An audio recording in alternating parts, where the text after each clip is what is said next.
Bismillahirrahmanirrahim. Assalamualaikum warahmatullahi wabarakatuh. Salam sehat untuk Sobat CKN dimanapun berada. Saya perkenalkan, saya Mita, Kepala BPJS Kesehatan Cabang Tapak Tuan. Selamat datang di podcast perdana BPJS Kesehatan Cabang Tapak Tuan. Dan kita berharap ya, meskipun dengan kondisi wilayah Kabupaten Aceh Selatan ya, kemudian juga kemudian wilayah kerja kita ada Singkil, Gayo Lues, dan juga Subuh Salam, mungkin tidak semua wilayah bagus jaringannya, tapi tentunya kita berharap podcast ini bisa sampai ke mayoritas masyarakat di 4 kabupaten itu, dan harapan kita tentunya memberikan banyak informasi yang bermanfaat tentunya kepada masyarakat secara umum. Dan pada podcast perdana ini kami sangat beruntung sekali, kami datangi oleh seorang tamu spesial ini ya, tamu spesial, orang yang paling dicari di Kabupaten Aceh Selatan, termasuk oleh saya sendiri. Sorry ya Pak ya. Bersama saya sudah hadir Kepala Badan Pengelolaan Keuangan Daerah, Pak Samsul Bahri. Assalamualaikum Pak. Waalaikumsalam Bu. Terima kasih Pak sudah menyempatkan waktunya Pak ya. Sama Bu. Alhamdulillah sehat ya Pak ya. Insyaallah sehat. Alhamdulillah. Topik yang kita angkat sekarang adalah tentang dukungan pemerintah daerah ini terhadap keberlangsungan finansial program jaminan kesehatan.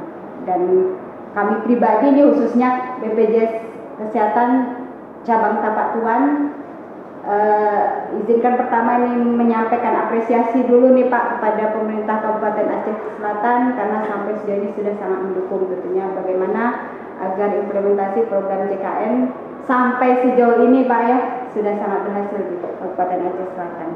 Nah, jadi topiknya sangat menarik ini Pak, tentang keberlangsungan finansial programnya.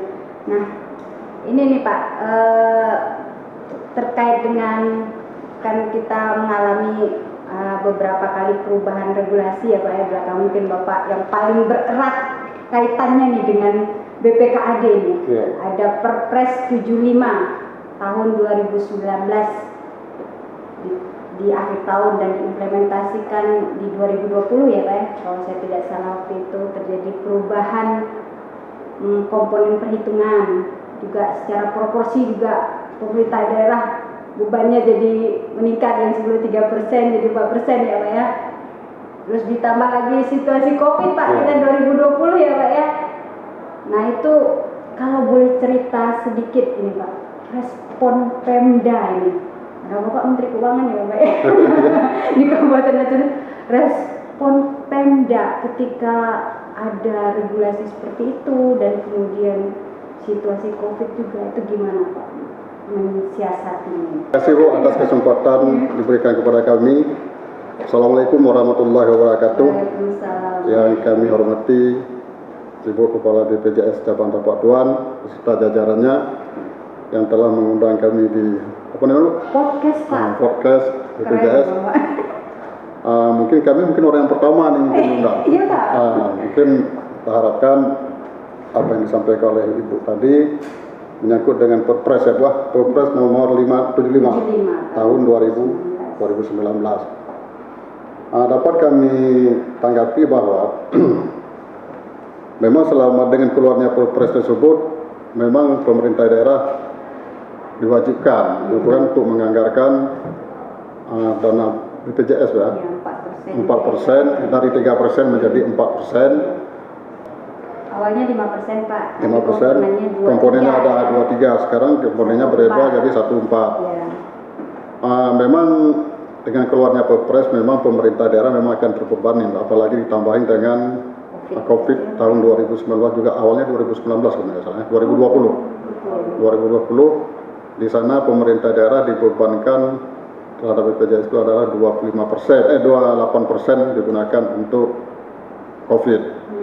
Nah, di sana sudah terserap anggaran pemerintah daerah, terutama dari DAU dari dana alokasi umum, dari alokasi umum itu 8%, itu lebih kurang kita terserap ke dampak 7 M lebih. Namun demikian, walaupun beban diberikan terhadap penanganan COVID, juga pemerintah daerah menganggarkan juga untuk BPJS 4%. kalau 1%-nya sudah dibebani pada gaji pegawai, sedangkan subsidi pemerintah daerah adalah 4%. Juga pemerintah daerah, kami juga menganggarkan itu sebesar kalau angkanya nggak salah itu 16 M lebih pada saat itu, juga terjadi kekurangan. Karena kita juga dihubungkan dengan COVID, maka kita siasati angka-angka itu coba kita juga supaya dioptimalkan gitu Pak, ya, sehingga agak menghambatnya operasional roda pemerintahan. Namun demikian, kita tidak punya komitmen bahwa BPJS itu tetap kita anggarkan tiap tahunnya. Mungkin itu gambaran dari besarnya. Dan saya sudah terbukti yang disampaikan oleh Pak Samsul tadi ya Pak ya, bahwa walaupun mungkin karena kemarin kondisi situasi COVID 2020 kurang bayar, tapi di 2021 kan udah dilunasi ya Pak ya, yang 2020 sudah dilunasi, dan untuk 2021 kurang di 2022 ini juga Pemda Kabupaten sudah berkomitmen untuk melunasi ya Pak ya. Itu adalah salah satu bentuk, meskipun dengan situasi keuangan daerah juga sehat ya. Saya sempat dibilang Pak Andi, Pak Kapten berada pada daerah yang agak mengkhawatirkan ininya. Benar. Jadi makanya kami sudah terbayar hutang yang tahun lalu itu sudah, alhamdulillah sudah ada komitmen penuh ya untuk tahun ini Pak. Terima kasih banyak nih kepada pemerintah daerah Kabupaten Aceh Selatan tentunya Pak. Pak, tapi kan gini ya Pak ya, maksudnya uang yang diterima oleh kami sebagai pengelola gitu, jaminan kesehatan, ini kan uangnya kita belanjakan lagi. 2021 data kita itu mencatat ada sekitar 106 miliar kita belanjakan di kabupaten untuk fasilitas kesehatan.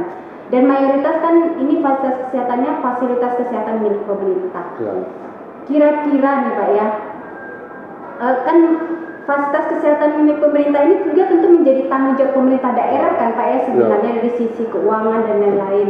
Dengan adanya anggaran belanja layanan kesehatan yang kami berikan kepada fasilitas kesehatan ini, kira-kira membantu nggak Pak situasional keuangan daerah yang tadinya mungkin siapa tahu, oh puskesmas biasanya kami harus anggarkan sekian, tapi ini COVID harus ini untung deh ada dana JKN, jadi kami ada situasi seperti itu nggak Pak gitu? Memang pemerintah daerah sangat terbantu dengan adanya atau FKTP ya. Memang dengan keterbatasan kemampuan keuangan kita, maka syukur alhamdulillah pemerintah juga melalui BPJS kan menganggarkan atau memberikan jaminan, memberikan bayaran terhadap fasilitas kesehatan. Juga kalau dulu Bu, kalau memang sebelum ada itu memang fokus operasional di puskesmas itu sendiri juga menjadi beban daerah. Beban daerah. Nah, namun demikian tahun ini ada juga beban daerah Bu. Selain kita klaim dari BPJS, juga ada kita dari DAK non fisik Bu. Juga ada didukung untuk operasional rumah sakit, puskesmas, EKTP atau EKTP ya. Itu cuma besarnya bervariasi tuh Bu.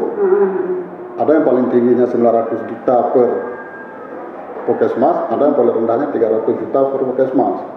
Cuma mayoritas mereka menggunakan hanya untuk operasional rutinitas kantornya, mungkin termasuk ini perjalanan dinas dari puskesmas ke desa-desa, ya kan? Kan juga mampu. Temat dengan adanya BPJS tadi kan juga meringankan beban pemerintah daerah. Dan jadi dana itu bisa kita manfaatkan untuk kepentingan lain, untuk pembangunan daerah. Iya, betul. Kalau kayak puskesmas kan itu kalau saya nggak salah hampir 10 miliar ya Pak ya untuk setahun. Jasa medis itu mereka dapat 70% ya kalau saya nggak salah, sisanya itu kan mereka bisa pakai untuk operasional ya. Jadi terbantulah ya, bisa meringankan beban operasional. Tapi kalau yang rumah sakit memang agak tentu lebih besar lagi ya. Jadi totalnya ada 100 miliar lebih juga sih Pak kita belanjakan di, alhamdulillah berarti terbantu. Terima kasih juga kan.